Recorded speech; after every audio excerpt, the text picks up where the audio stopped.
That was successful.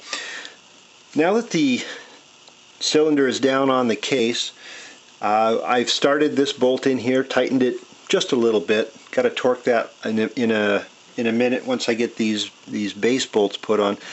There are two acorn nuts. One goes in the front, one goes in the back. The access to these is really limited, and as much as I like 6-point sockets and 6-point wrenches, you're going to need to have a 12-point in order to tighten these things up.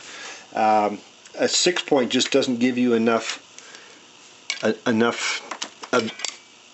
availability on the acorn nut because of the restricted space here. So go ahead and alternately tighten these down a little bit.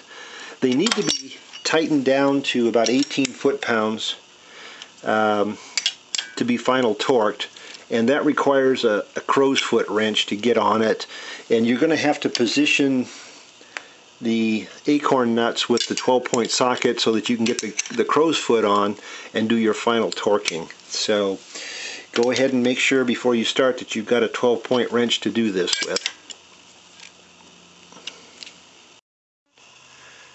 There's just a little bit of work that's got to be done on the other side of the bike. We've got to drop this down into that side, and then there is a little plastic piece, rubbery actually, that goes in on top of that. And of course that is all chain guide stuff. So once you've got that properly placed, then we can start to look at the head gasket and start to think about getting the head back on. We're at a point where we want to rotate the engine a few times just to make sure everything is clean and free and moving, not obstructed. And it's looking pretty good here. We've got normal engine feel for a newly assembled engine. I'm going to stop this at top dead center, and of course I have to check that with the timing mark, but I'm going to get it close to top dead center for right now. Alright, the head gasket's in place with RTV sealant around the cam chain galley. Okay, here goes the last head bolt. They've all been greased with moly, both on the threads and under the head. Remember that this one needs to go in while you're putting on the head. You can't drop it in from above because it's blocked by this thing on the other side. So what you need to do is hold the head with one hand, pull the chain through with your other, and then meanwhile hold onto that third bolt with your third hand. It's easy after that.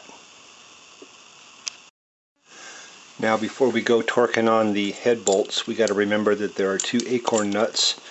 These are, I think, 18 foot-pound once they get final torqued, and they pre-hold the head onto the cylinder. So those have got to get on and get torqued before we go after the head bolts.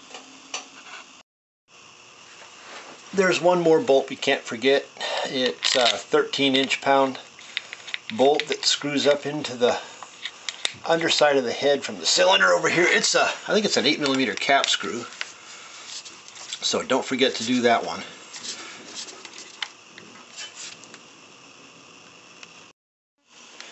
Okay, that's the final torque on the head.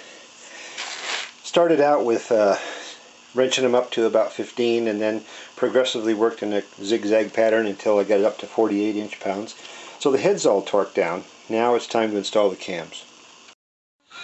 Okay, I'm making good progress getting everything back together, but I found out that I forgot to put this on the front of the cylinder when I had easy access to it, so don't forget that.